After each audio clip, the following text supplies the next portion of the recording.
we all have our own biases of how things work. Like how would I design things? Like why would I design things in a certain way? Because in my head, I'm the one who's gonna use it.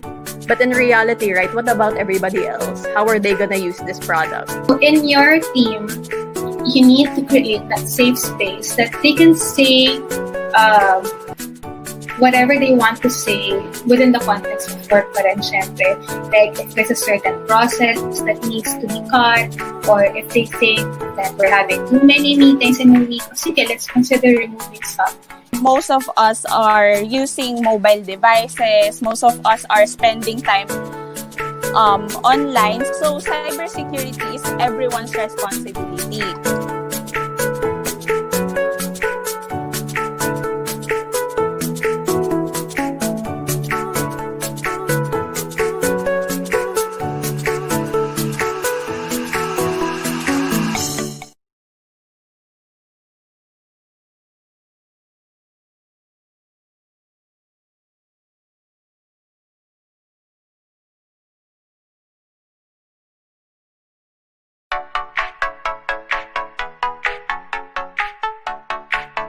We all have our own biases of how things work.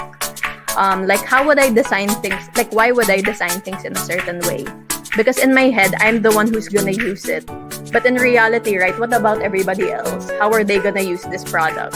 In your team, you need to create that safe space that they can say whatever they want to say within the context of work pa rin, syempre. Like, if there's a certain process that needs to be cut, or if they think that we're having too many meetings in a week, sige, let's consider removing some. Most of us are using mobile devices. Most of us are spending time online. So, cybersecurity is everyone's responsibility.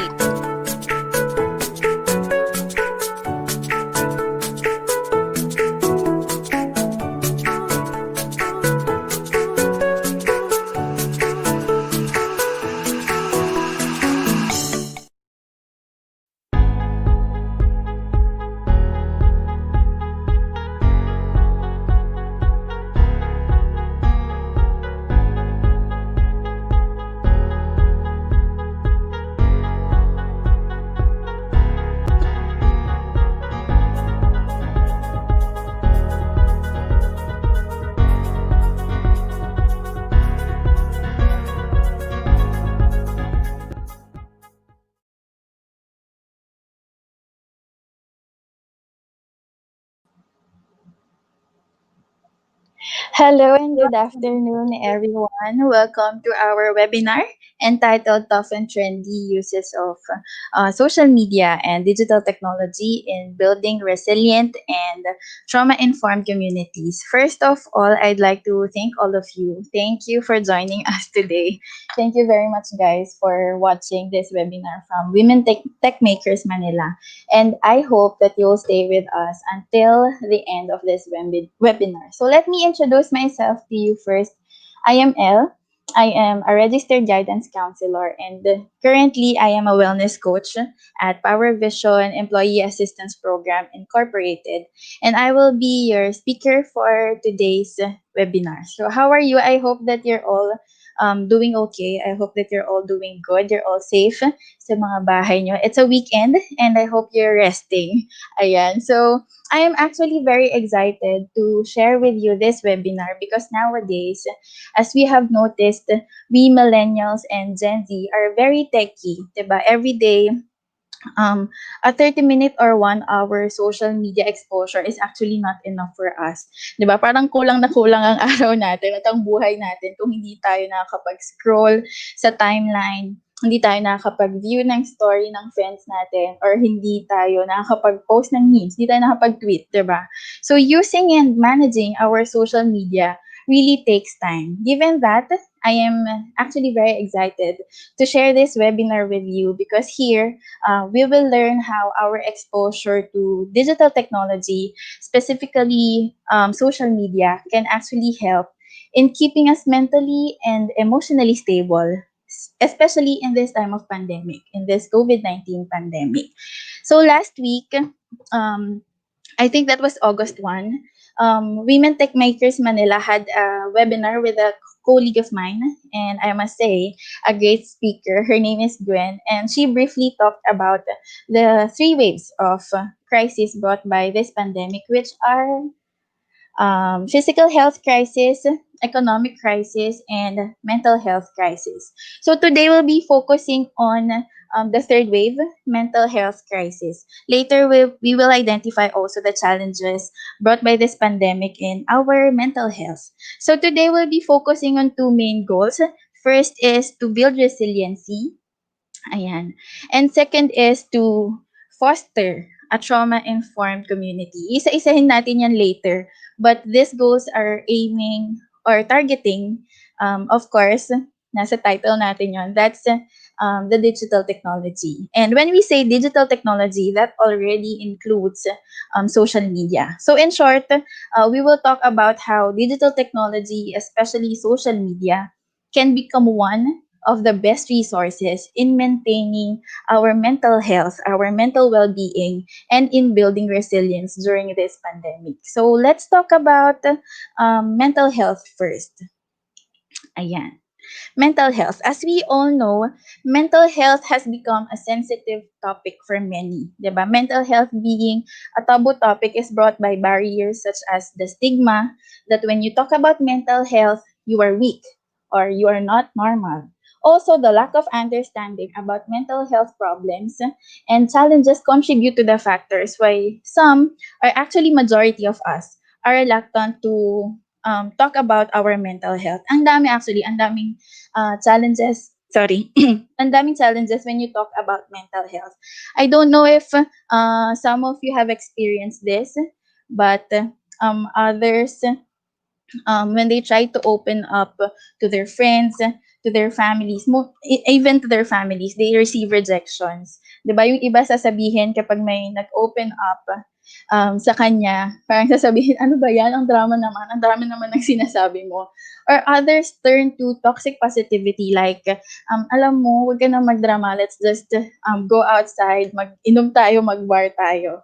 'Di ba? Meron pa nga minsan mga sinasabi, bukas, pagising mo, ulo na lang yung masakit sa'yo, hindi na yung puso mo. Di ba? Meron mga pag-ganon.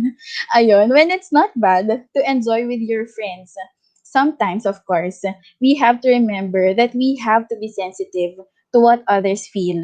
And we have to know when is the perfect time to lend your ears to a friend and when to go on night outs. So that's just one of some of the challenges with talking about our mental health. Well, guys, to tell you what, in order for this webinar to really be worth your time and my time as well, we have to break the barriers. We have to break the stigma about seeking help, about talking about mental health. Today, we all have to remember that it is our individual responsibility to learn how we can improve our mental health in order for us to have meaningful lives. All throughout the webinar, we will talk a lot about mental health. So I hope that as we go along this webinar, we'll be able to own that responsibility today. Okay, so we'll start with this. What are the effects of this pandemic in our mental health? Ano ba ang challenges ng COVID-19 pandemic sa ating mental health? Actually, sobrang dami din. Sobrang daming challenges and threats ang dala ng pandemic in our mental health. But we'll focus on two. First, our resilience strategies are limited. And second, our engagement activities are minimal. But we'll start with this. Our resilience strategies are limited. Why? Because we didn't expect this to happen. So much happened to us in 2019 that we wish 2020 please be good to me. Diba? Or we're all like this meme. Ayan. So, bring it on 2020, I'm ready for you. But then, lots of things happened. Also, sobrang dami na nangyayari. One is, of course, this pandemic. And some of us, or most of us, are actually not mentally ready for it. So, sobrang dami na nangyayari.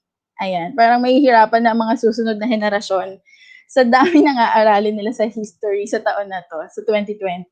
So low levels of resilience or limited resilience strategies tend to develop more serious concerns in our mental health, which include anxiety upon the situation, depression, or even cabin fever and quarantine fatigue. So if some of you will ask, um, totoo ba, nag-exist ba talaga si cabin fever and quarantine fatigue? Yes, these two things are real. And it's brought about this pandemic. Okay, next goal is, or another challenge pala, sorry. Another challenge is that our engagement activities are very minimal. But this is a reminder that please don't ever think that if one of the concerns of a person is not being able to connect with people physically or face to face, they are overreacting or they are too entitled. Diba? Limited engagement activities can greatly affect one's mental well-being during this quarantine period. So saying that people who feel challenged in this area are being entitled is totally wrong. Also, concerns on engagement activities are not just limited to not seeing other people face to face or canceled travels or flights or mga hindi matuloy-tuloy na lakad with friends. It also includes living alone, especially in this time of pandemic. Living alone, especially in the metro, where cases are all-time high, di ba? Dito sa Metro Manila. Being away from your families, and the existence of the crisis wherein you'll think, paano yung family ko na nasa ibang lugar? Paano rin ako? How will I survive? 'Di ba? So those are actually parts of engagement activity, challenge with engagement activity which are minimal. Also, ano pa ba? Work from home setup. 'Di ba? With work from home setup, it's not a perfect setup at all. For those working from home like me, I'm also working from home um, from our company. And nung una, actually, I felt safe and I felt happy kasi I can just open my laptop 10 minutes before my shift. I can just or I can just stand from my bed, wake up 5 minutes before my shift para lang makapagtrabaho, di ba? Hindi ko na kailangang sumuong sa traffic and all. Although every time I feel that or every time I experience that, nafe-feel ko as time goes by, I feel restless from being in this kind of setup for too long. So for those who are working from home, you might be experiencing this as well. Diba? Also pursuing enjoyable hobbies that help others cope up with their negative emotions is actually a challenge for others. I actually had a client who shared with me that um, he feels restless because he cannot do his regular routine, which includes boxing. Yun yung sports niya. And since it's a close contact sports, 'di ba, boxing, hindi siya allowed. So that client of mine really struggled with his mental health. Ayan. So these two resilience strategies and I'm sorry. These two resilience strategies and engagement activities will be the highlight of our talk for today. So we will explore opportunities in order for us to address our concerns in these areas. But let's focus first on resilience or our resilience strategies. So I invite everyone, our viewers, to participate kapag may questions ako, and also you'll be asking questions din naman later. So when you hear the word resilient or resilience, what comes into your mind? So I want you to answer that question in our comment section. What comes into your mind when you hear the word resilient or resilience? I'll be waiting for your answers.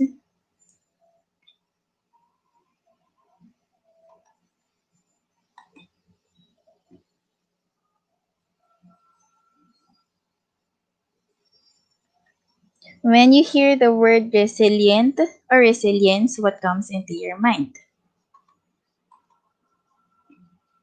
Comment down your answers sa ating live. I'll be waiting.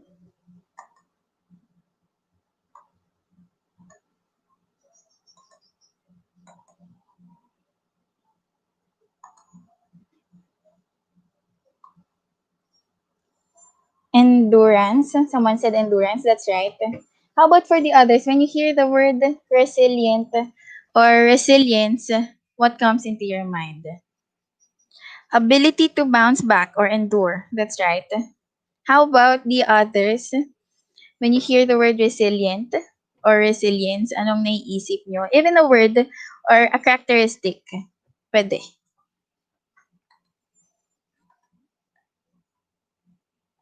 To recover quickly. Okay, sige, I think this responses are enough. So being resilient or resiliency, tama naman yung mga sumagot sa ating live, no? It is actually the ability to bounce back or to recover after going through a difficult time or after going through a difficulty. One practical example of extremely resilient people are those from the emergency response team sa medical field. Imagine, sa araw-araw nila sa trabaho, iba't ibang emergency cases ang kinakaharap nila. Even our frontliners themselves, sila yung nakakakita talaga ng struggles ng COVID patients. So despite those objectionable scenes that they see every day, diba, they have to be strong all throughout for them to address everyone's needs effectively and for them to basically survive as well. So that is actually being resilient. And being resilient is not measured something like this person is resilient and this person is totally not, or this person is totally resilient and the other is not. We are all resilient, but in different levels and in different situations. Ayan, may mga sumasagot pa to recover quickly, bouncing back, even if life hits you hard. That's right, super nice. And flexibility, yan. Tama-tama lahat. So, according to my favorite inspirational speaker, her name is Lucy Hone. Si Lucy Hone, she writes book din about resiliency and she talks about it. Well, according to her, resilient people have 3 secrets and I'm going to share it with you today. So, are you ready? Sige. We'll start with the first one. Yan, 3 Secrets of Resilient People by Lucy Hone. First one, resilient people know that suffering is part of life. It means that when tough times come, resilient people know that challenges really come in our existence. And this gives the feeling na hindi lang ako ang nakaka-feel at nakaka-experience pala ng hardship sa buhay or ng challenges sa buhay. This number one secret avoids the person's mind to think na siya lang ang nakaka-experience ng struggles niya at the moment. However, majority of us, especially us digital natives, when we say digital natives, yung mga dependent or not really dependent, pero lumaki na talaga na may cellphone, may laptop, may computer and all. Yeah, we digital natives doesn't seem to know about this anymore because we are in an era where luxurious, perfect life that you see on Instagram, on Facebook, and actually all over your social media becomes the norm, when actually the very opposite of that is the one that is true. So, ano ang totoo? Well, in reality, again, the first secret, suffering and challenges are part of our lives. So, we have to accept that. Second secret, ayan, people with high levels of resilience are good at choosing where they focus their attention. Resilient people know and they carefully evaluate a situation, and from there, ina-identify nila kung ano yung mga factors ng situation na kaya nilang i-control, the situations that they can control or change. At the same time, they learn to accept the things that they cannot control or change in the situation. As you have noticed, we humans are mostly noticing negative emotions or experiences. But this is actually not all negative kasi we need it. Yung ganong kind of mindset, we need it to help us with our survival. Diba? I'll give you an example. Imagine, nasa isang lugar ka. Nasa kaliwa mo yung crush mo na 8 years mo nang gustong-gusto. Crush na crush mo talaga siya. Tapos nasa kanan mo ay isang king cobra, which is a venomous snake. Where will your focus go? Doon ba sa crush mo or doon sa ahas? I'll give you 1 second to think. Ayan, of course, doon sa king cobra na nasa kaliwa mo, more than the presence of your 8-year crush sa kanan mo in order for you to survive, in order for you to live, right? Sa mga nag-iisip at nagsasabi dyan na walang-wala yung cobra na yan at si crush pa rin ang aking papansinin, pwede tayong mag-usap after this webinar. But yeah, kidding aside, this kind of attitude is not all negative. But the problem with that is, in our generation, we are almost every day bombarded by threats, by negative thoughts, and experiences. Diba? When you check your social media, threats are everywhere. Fake news here and there, diba? Negative news, hindi rin mawawala. So it becomes stressful for us to be exposed in social media. Well, people with high levels of resiliency, they don't totally disregard the negative. Kasi nga, gaya na sinabi ko kanina, kailangan natin yun to survive. Instead, they make sure that they also give importance to the good thoughts. Actually, when I heard about this from Lucy Hone, it was so timely. Sobrang timely niya because at that time, I was going through emotional challenges. And from there, I realized na para pala makasurvive ako, dapat hindi lang negativity yung nasa isip ko. Hindi pala dapat napupuno ng puro negative thoughts lang yung isip ko. And I need to get through this. I need to get through this difficult time and not just dwell with the negative experiences that I had. After teaching myself about this kind of thinking, I gradually recognized the people around me who were there to help. My family, my friends, my loved ones.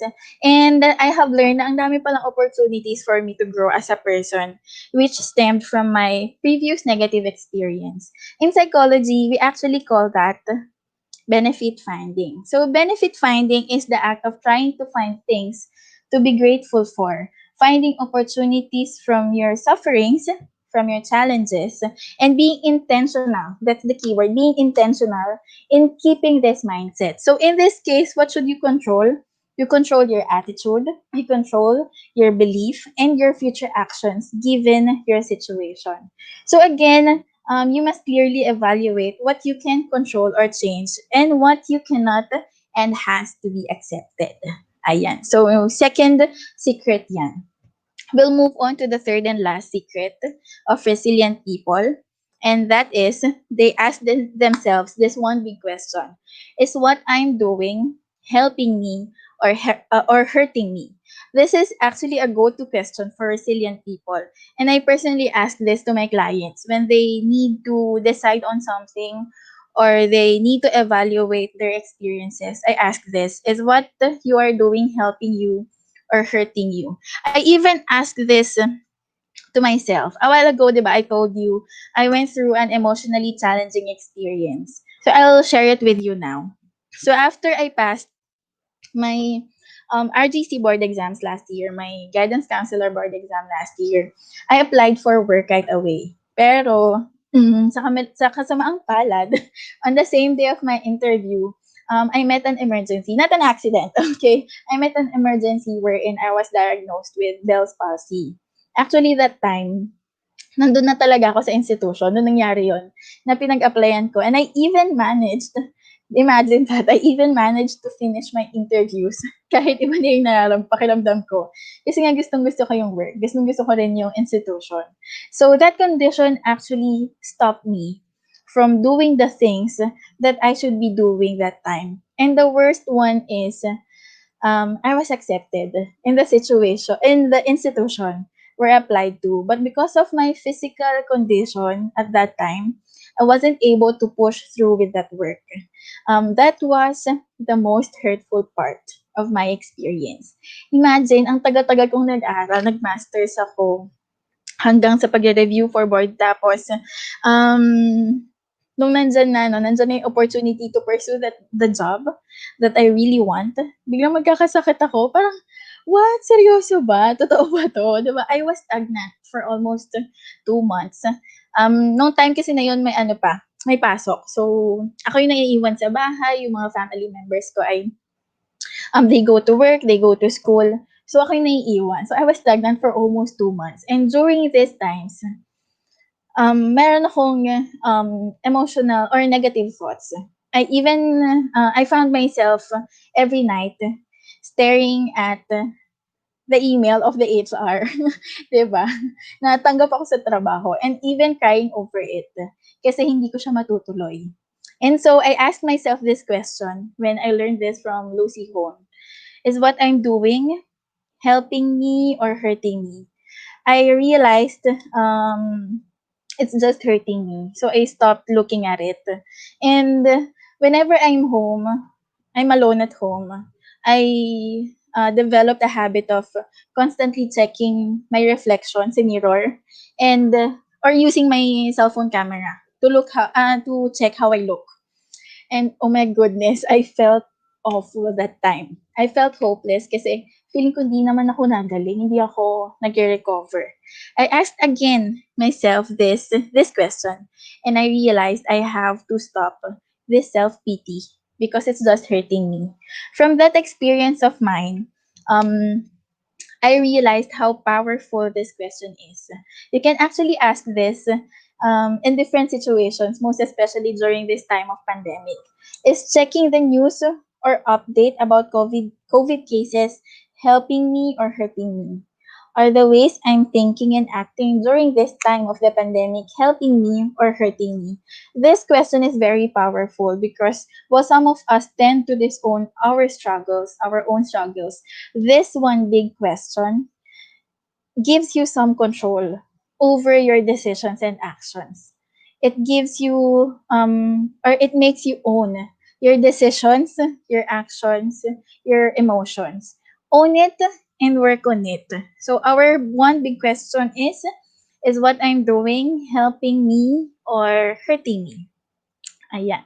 So these are the three secrets of a resilient person. During this pandemic and with all the negatives we're experiencing with it, you might have thoughts that break you down, that bring you to rock bottom. And so we have to learn to lean on these three strategies. First is resilient people know that suffering is part of life. Resilient people are good at choosing where they focus their attention. And resilient people ask themselves, is what I'm doing helping me or hurting me? Pero paano? Paano ako maglilin doon sa tatlong strategies na yon?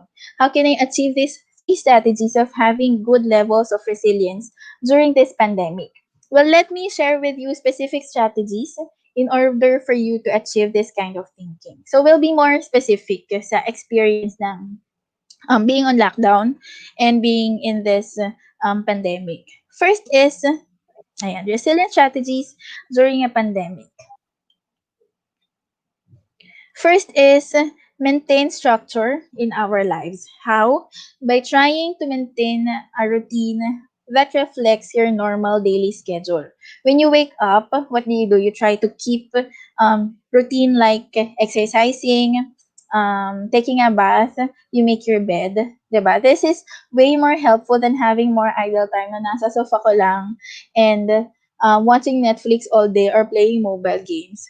Pero when you keep a structure in your everyday life during this pandemic, make sure pa rin to put some flexibility para hindi rin nakakasawa or hindi ka rin magsawa sa repetitive activities. So first is maintain structure in our everyday lives, And of course, put the flexibility to it. Kasi ang tendency kapag nagiging sobrang structured naman yung everyday experience mo or yung everyday routine mo, you'll feel restless from the repetitive actions. So what you do is you try to be flexible, gawa ka ng ibang bagay.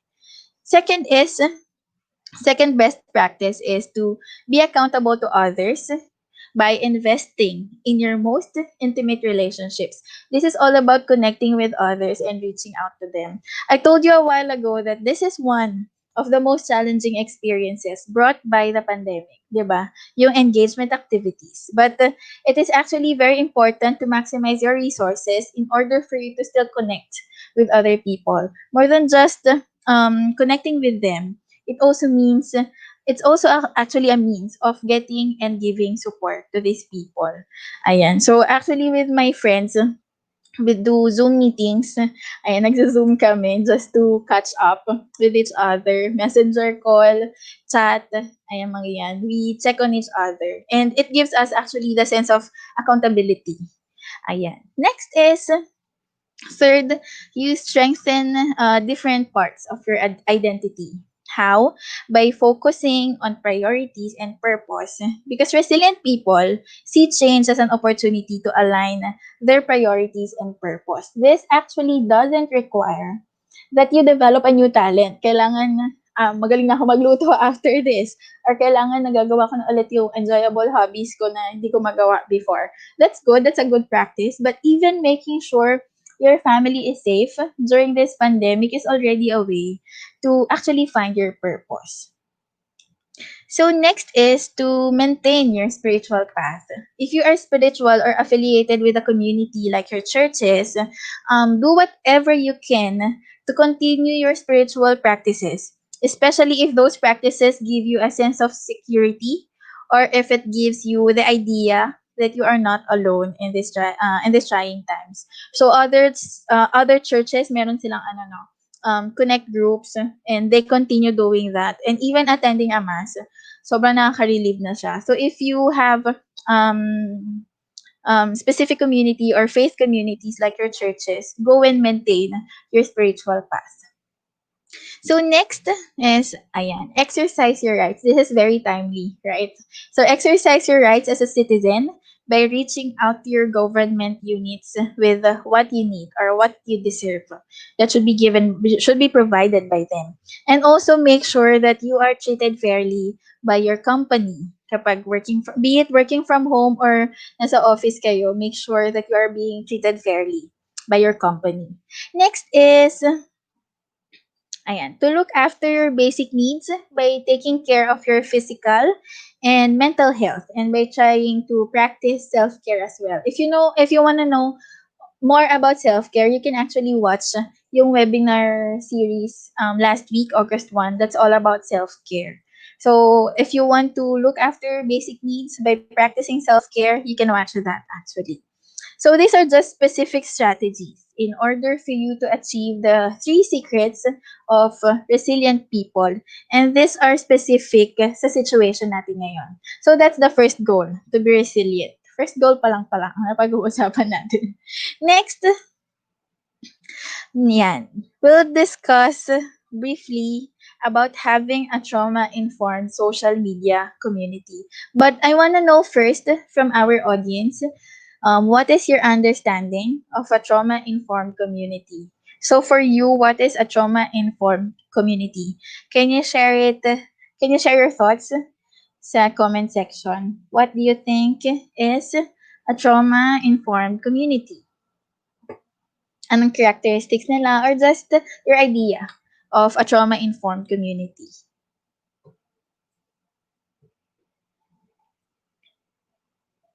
I'll be waiting for your answers in our comment sections below.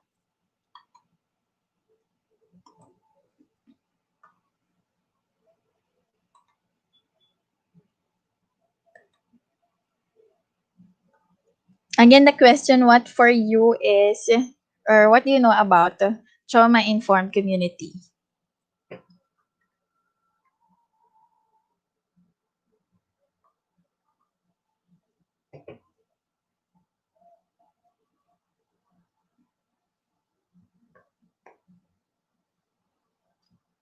Ayan, parang na-pressure ang ating audience sa kung ano trauma-informed community. Parang nag-search pa. Pero go lang. Just your idea of a trauma-informed community.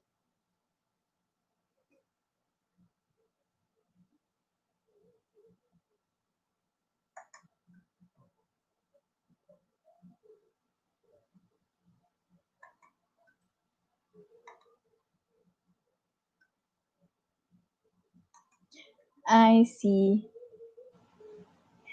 Okay, mayroon nang sumagot from Elsie.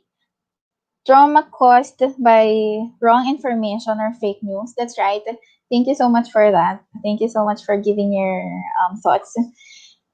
Okay, how about for the others? Or we'll move on. Sige, I'll give you kung ano talaga ang trauma-informed community.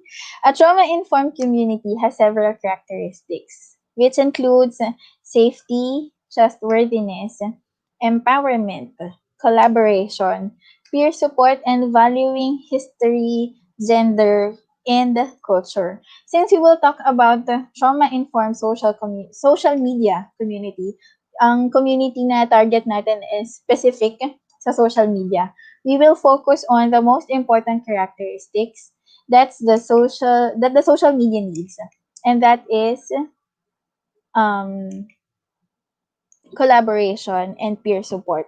But don't get me wrong, all of these are important, but I just chose what will suit our topic the most. So first is collaboration. A trauma-informed social media community promotes involvement of users and partnership among them. Second is peer support. A trauma-informed social media community engages users to work together on issues of common concern. So the promotion of these principles is very important in order for the social media community to support those who have experienced trauma, and most especially towards reducing future instances of trauma. So during this time of the pandemic, sobrang daming trauma triggering experiences ang present, diba? Starting from having yourself or a family member get infected by the coronavirus, down to being alone with no one to talk to during this pandemic. Or just like what Elsie said, receiving wrong information, fake news in this time of pandemic, diba? Because of the presence of these experiences, we mental health professionals promote a safe and a collaborative community in the social media. So there was a coronavirus study. We'll be talking about the social media next. There was a coronavirus study made last April, I think, conducted by Web Index Social. And from there, Filipinos actually reported that they spend 64% more social time during the pandemic compared to their pre-quarantine behavior. Take note, sa study na yon, 17 yung countries. I think ASEAN countries and others. And Philippines ang may pinakamataas na increase in social media time to, actually, at 64%. Diba? More than half of us said na mas tumaas yung kanilang social time. Also, researchers have shown that social media can make you feel like life isn't as cool as everyone else's, can lead you to a sense of false consensus, can keep you in touch with people you'd rather really forget. And social media can actually become addictive. Despite these possible negative effects of social media, we must still keep in mind our goals, and that is to empower our social media users to promote a resilient and trauma-informed community. With this goal in mind, we must then know ano ba ang best practices in social media in order for us to achieve it. So, itong mga best practices na isa-share ko next, ito na rin actually yung ways in order for us to build a resilient and a trauma-informed social media community. Okay, so are you ready for the best practices on social media? First best practice is to schedule time for social media use. This is actually the most important, yet the most challenging practice for digital natives. I know you can relate to this, yung mga papanoorin ka lang na isang video sa Facebook, tapos papanoorin mo na rin yung next. Kasi diba sunod-sunod na siya ngayon. Tapos yung next, papanoorin mo rin hanggang sa hindi mo namamalayan. Nakailang oras ka na pala na nanonood lang ng consecutive videos. Diba? It really happens. I listed this actually as the first best practice because time management and balancing your activities on social media is actually the key to having healthy social media habits. You have to track your screen time. And actually, there are social media applications that let you set a specific screen time. And scheduling a screen time when you open your phone and check your social media is also helpful. This method, scheduling time for social media, is especially important when you get to spend time with your family, with your loved ones, with your friends. Some of you might think, okay lang yan, kasama ko naman na sa bahay yung family ko, so no need to limit my screen time. and spend more time with them. Well, I tell you, if you are staying with your families now at home, but you still choose unlimited screen time over spending more time with them, one day will come that you might regret not spending more time with your family when you had all the chance to do so. Also, for those naman na malayo with your families, take this chance for you to connect with them. Video call, kahit chat lang, that's a big improvement already. 'Di ba? Also, with the screen time, I recommend actually limiting it. Lalo kapag patulog na kayo, at least 1 hour before going to bed, no more screen time na dapat. Pero others kasi ang tendency, papatulog nila si Netflix. Papatulog nila yung mga vlogs and all, yung panonood ng ganun. But the healthiest practice actually is at least 1 hour before going to bed, no more screen time na dapat. Okay, so that's our first best practice. Second best practice is to see the good in social media. Does it sound familiar? This is just like the second secret of resilient people, wherein you try to look for the good, benefit finding on social media. Think about what digital technology does to keep you on track. Is it connecting with your friends or loved ones? Is it inspiring others to do good? Is it giving and getting support? Digital technology can actually be a powerful medium to spread goodness and positivity. Ayan. Next is, do not compare. Instead, use social media as inspiration. Seeing all the fancy and almost perfect life of other people and comparing it to yours might actually bring you down. It's very unhealthy. This toxic mindset has to stop. Comparing your whole life compared to just a piece of life of others being shown on social media isn't healthy. You have to recalibrate your attention to the things that you can change and you can control. Makakontrol mo ba sila? Mababago mo ba sila with the things that they post? These people might be posting because they feel grateful or they want to inspire others. Diba? So what we can work on it or what we can work on this kind of situation is not their intentions for posting, but with how you deal with it. Take it as a motivation to achieve your own personal goals. It's actually also good to be selective of who and what you follow on social media. Diba? So, that actually brings us to our next best practice. Nilagay ko na lang siya sa isang slide, which is cleanse your social media. If someone posts consistently, makes you feel bad about yourself, and you can do anything about it already, consider unfriending or unfollowing that person already. Again, work on what you can control. It's a great practice to clean your feed every now and then because that will give you some refreshing moments. And when you feel like committing to a healthy social media life, you can also start following people that inspire you, that are mental health friendly. So the last part of this webinar will actually bring us to that. Pero maya-maya na yun. So let's learn to cleanse our social media. I actually do this. Tapos na-figure out ko minsan, meron pa pala akong pages na siguro nilike ko nung LM pa ako or nung high school pa ako na hindi naman relevant, diba? So, I cleanse my social media once in a while. Ayan. Sorry. Siyempre, yung best practices natin ay hindi lang limited sa kung paano natin ipaprocess mentally yung mga nakikita natin sa social media. We users are also contributors, so we also must think before we post. You have to think about what you are sending out to the world. If there are teachers or educators here who likes posting on social media, ito yung best practice to think before posting. Ayan, just like what I told you, if there are teachers or educators here who likes posting sa social media, minsan mapapaisip ka, or may mga nakikita ka tayo, diba, on social media na gustong-gusto nating i-share kasi sobrang funny, gustong-gusto natin gustong-gusto natin mapatawa yung audience natin or yung friends natin. Pero hindi natin magawa kasi naaalala natin, teacher nga pala ako. Hindi siya relevant, 'di ba? So, in situations like those, our sense of responsibility has to work well. I myself experienced this. There are times na post ko na or worse na tweet ko na, lalo on Twitter, di ba? Since parang naging ano na talaga siya, labasan na siya ng ng sama ng loob. Ayan. Then I realized ang unnecessary pala nung post pa na yun. And baka mag-cause pa yun ng sad fishing to whoever will read it. So at times, I find myself deleting a post or a tweet 1 minute after posting, or even deleting what I have typed already.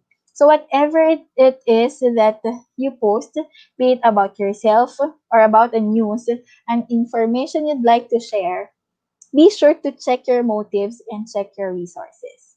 Okay? It is true that there may be drawbacks with social media use, like increased anxiety with all the negative news you see, increased sadness or lower self-esteem. But if you bear in mind these best practices, we can all actually benefit from using social media, like giving and getting support, feeling less lonely, being able to share your ideas, feel more understood, and of course, a sense of community. I myself, na-reach ko rin yung point where I felt like I'm being too restless and all I do is scroll, play mobile games and all that. So yeah, I also play mobile games. So I realized that I'm already abusing time with too much digital technology exposure. And the best practice I shared with you are actually the best practices that worked well with me during that time. So I learned to monitor my screen time. I became selective with the people I connect with. And most especially, I make sure that I am mindful of why I am playing mobile games or why I open my social media. Is it for escape? Is it for me to connect?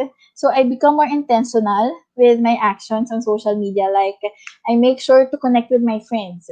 I share mentally healthy content. And when I feel like playing, I always tell myself, dapat reward mo 'to. I make it as a reward. So, hindi ako naglalaro hangga't may nakatabak akong gawain. And when playing, I even make connections with friends. Like, I team up with them and we really enjoy doing that. So, you see, 'di ba, yung mga sinasabi nila na toxic with the digital technology, you can actually turn it into something good. You just have to be intentional in that goal. Ayan. So, those are the best practices in social media. We're actually almost done with our webinar for today. And this last part is actually my favorite. And ito naman talaga yung highlight ng talk. Akala nyo yung mga nauna, yung highlights. Intro pa lang yon. Ayan. Pero this is the highlight of the webinar. And this could be the first active step for all of us who are here to start promoting a social media community that is trauma-informed and resilient. So, ano ba yun? Ano ba yung activity na sinasabi ko? Ayan. It's called collaboration and peer support activity. Here, I'll be needing your help, your genuine help, all our viewers. So, you stayed until the end of the webinar. So, I'm assuming that all of you who stayed are interested in making this possible. Ano bang gagawin natin? What we'll do is we'll share with everyone in this webinar the digital resources that you use during this time of pandemic or even before pa. So it could be an application or a Facebook page, a social media influencer, or whatever it is that you think will contribute in our first step. I encourage you to share it. Pero paano? I'll tell you after I share mine. So I'll be sharing first my resources, digital resources. So I'll briefly share the resources that I find helpful for my mental well-being. Ayan. So before I do that, I'd like to remind you that these resources do not just replace meeting or seeking professional help from a counselor, a therapist, or a mental health professional. But some people cannot afford that. Diba? Since alam niyo naman, sa Pilipinas, medyo mahal talaga yung mental health support. Or during this pandemic, there are reservations about seeking help. So these resources actually may serve as help that is within reach, just to hold you off until such time that you can already seek professional help. So let's check these digital resources for mental health. First is Facebook page. Ito yung mga fina-follow kong Facebook page that is actually mental health friendly. First is Tanglaw Mental Health. They post about concepts, psychological concepts, and mental health concepts. And sorry, sa post na yon, doon din nila nilalagay kung um, paano ka magko-cope up doon. For example, toxic positivity, they discussed that. And ano siya, nandun din yung coping strategies on how you can cope up or how you can avoid toxic positivity. Next is your millennial psychologist. I hope most of you are familiar with this. Your millennial psychologist, they release vlogs wherein they talk about mental health. Ayan. And they also join mga ganito mga talks. Next is Hey Hey PH, mental health support. So, di nila alam, no, na pina-plug ko sila. Pero Hey Hey PH, mental health support, they also they also give information about mental health. And meron silang mga cute minsan na infographics about mental health. And lastly, mental health PH. Ganun din. Parang yung mga first pages. Next, I also have applications that help me with my mental health. First is Happify. Happify is specific to depression. It's more on positive psychology. So how will you find happiness? How will you find positivity in all the things that you do? So yun yung Happify, yun yung ano niya, yung focus niya. And it's very helpful. Kahit na you're not depressing, you just want something to ano ba to realize or ma-appreciate, that's the term, na-appreciate in your life, you can use this app. Next is Youper. Youper is, kung yung Happify, ano siya, specific siya sa happiness, depression and all. Si Youper, general mental health yan. And I really like this. This is one of my favorites kasi ang dami ko na na-try actually na mental health apps.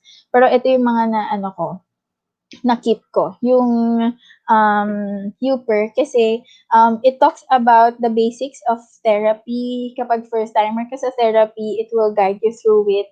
And more on general knowledge talaga siya ng mental health. Ayan, that's Youper. Next is Calm. I hope some of you are familiar with this. This is actually an award-winning application. I think 2017 or 2016, nagkaroon siya ng award from Apple as the best application of, or yeah, the best application of the year. Ayun. So Calm is more on about mindfulness, on relaxation techniques and all. So it will guide you through that, through mindful thinking. Next is, dinagdag ko to, Plant Nanny, because I really love this application. There are times na mayroon talaga akong difficulty being intentional sa pag-inom ng water. So what I did was in-install ko tong Plant Nanny. And this Plant Nanny is very helpful kasi it helps you become intentional sa pag-inom ng tubig. Kasi pag hindi ka uminom ng tubig, mamamatay yung mga plants mo dyan. Ayan. So, 1 glass of water, meron kang ilalagay kapag naka 1 glass ka na. And then, i-water na din yung plants mo. Ayun. So, super cute niya lang. That's why I added it here. Kung meron din kayong difficulty with drinking water, yung being intentional on that. Hindi naman ako ma-juice or ma-soft drinks, pero hindi rin talaga kasi ako ma-water. Minsan nakakalimutan ko pang uminom after eating. Yeah, so I had this application, Plant Nanny. Super nice. Ayan, so just like that, what I told you a while ago, if you think these apps are no good for you or isn't helping you in any way, you can still maximize digital technology by reaching out to crisis hotlines where you'll be able to talk to mental health professionals. So the mental health crisis hotlines that I'm familiar with are these two. First is National Center for Mental Health Crisis Hotline. Meron silang for cellphone and telephone, and Ugat Sandalan. Ugat Sandalan is more on chat. Meron Facebook Messenger, Skype, Google Hangout. So you can try this. You will be able to talk to mental health professionals as well. And this is for free. Okay, and I think NCMH Crisis Hotline is 24/7. Ugat Sandalan has a schedule, but I wasn't able to put it here. So you can check their Facebook, Ugat Sandalan, for the schedule. So that's it. It's your turn, no, to share or do this collaboration and peer support activity. So if you have Facebook pages, social media influencers, applications that you think will help with the mental health or with our goal, no, to make the social media a safe place for our mental health, please do put it in the comment section para alam din ng iba. So this is the highlight of this activity, to collaborate and to have peer support. So comment down sa ating comment section kung ano yung mga applications, the pages or the people you follow na mental health friendly. Ayan. Kahit mga vloggers that you think they talk about mental health in a very good way, you can share it there. So I'll be sharing. Hopefully, merong mag-share kahit konti. Or if you've tried yung mga shinare ko kanina, you can try to reinforce that and say na okay siya. Okay talaga yung service ng mga shinare ko kanina. So hopefully, I'll be seeing some of your comments.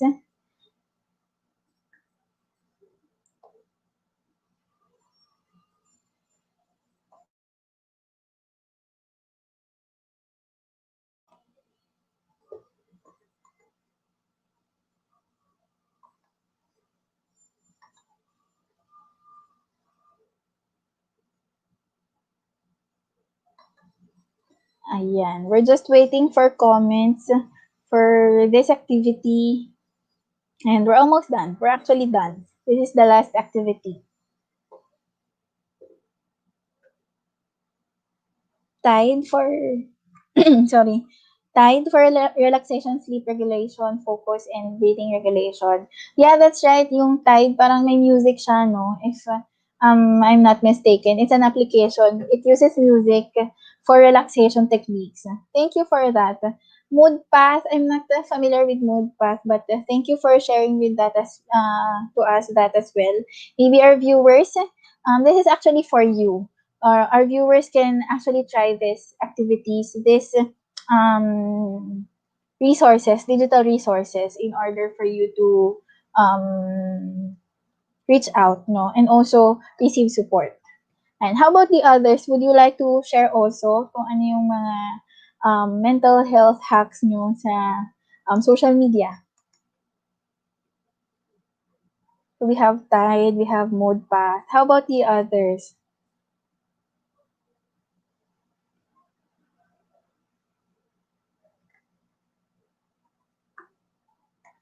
Let's wait for some more answers. Feeling ko meron pa. Kahit mga social media influencers.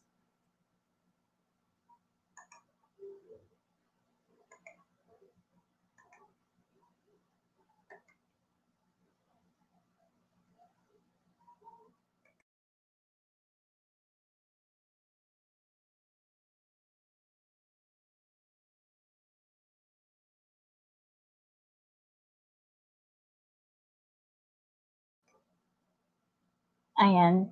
None? Okay, sige. But we can move on siguro with the question and answer portion of this webinar. So that actually ends our webinar about the uses of social media, the uses of digital technology in fostering a trauma-informed community and in building a resilient community.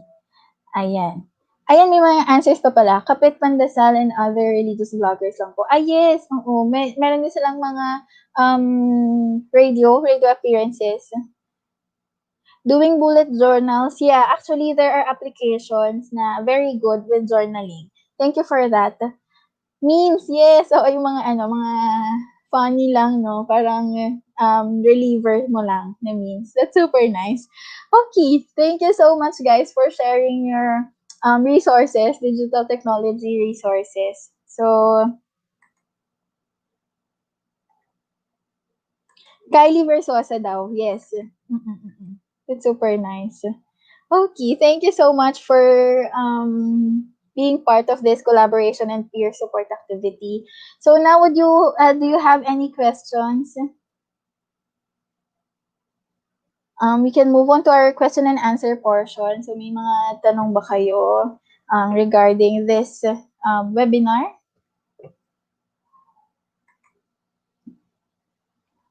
You can comment actually your answers. Your questions pala, sorry. But if you have answers pa doon sa activity natin, you can still comment it down. Ayan, thank you for sharing daw from Ining. Thank you for sharing It Gives Help. Very inspiring and applicable. Thank you so much to all of you who shared your digital resources.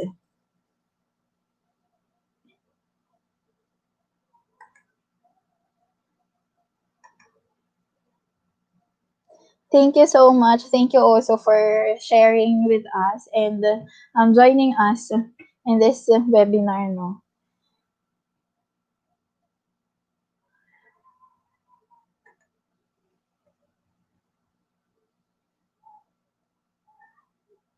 Oh, okay, I'll be promoting again my recommended apps. Balik lang tayo. Facebook page ito, Tanglaw Mental Health, your millennial psychologist, Hey Hey PH, mental health support, and mental health PH. Applications, Happify, Uper, Calm, Plant Nanny. Ayan. Next is mental health crisis hotlines. This I think is the most important. Kasi pwede talaga kayong makausap na mental health professionals. So NCMH crisis hotline 0917-889-8727 or 989-8727. I think this is 24/7 365 available. Ugat Sandaline, they have Facebook Messenger, Skype, and Google Hangout. There is a question, have you tried the mental health crisis hotline? May I know who facilitated? I know someone who tried this, and there are really mental health professionals from there, like graduates of psychology, taking masters in psychology, who took masters in guidance and counseling as well. So you can talk to them there. And this crisis hotlines, they promote confidentiality. So you don't have to be afraid. You don't have to be afraid on sharing your thoughts and sharing your experiences with them because they really practice confidentiality. So for the question, may I know who facilitated doon daw sa mga mental health crisis hotlines? Trained sila na mental health professionals. Ayun. I actually have a classmate, a friend, from my master's degree na nandoon sa hotline. So, trusted. I know that they are trusted. Ayun. Thank you so much also for sharing or for joining us today. So that's it. That actually ends our webinar. I'm really thankful to all of you who shared your thoughts. And of course, sinamahan nyo kami hanggang sa dulo ng webinar na to. I really want to honor your hearts and your initiatives to learn and to become part of the people who will make the digital world safe for everyone. So this advocacy is an active choice, something that we really need, especially today that we're all connecting remotely. So I hope that you and your families are safe and healthy. Thank you very much, guys.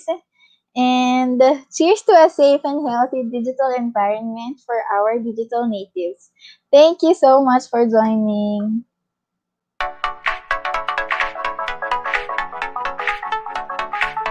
We all have our own biases of how things work.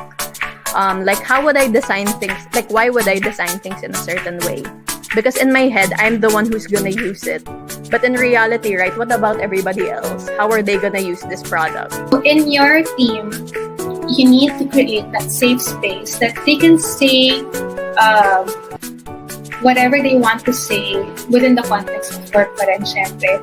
Like, if there's a certain process that needs to be cut, or if they think that we're having too many meetings in a week, sige, let's consider removing some.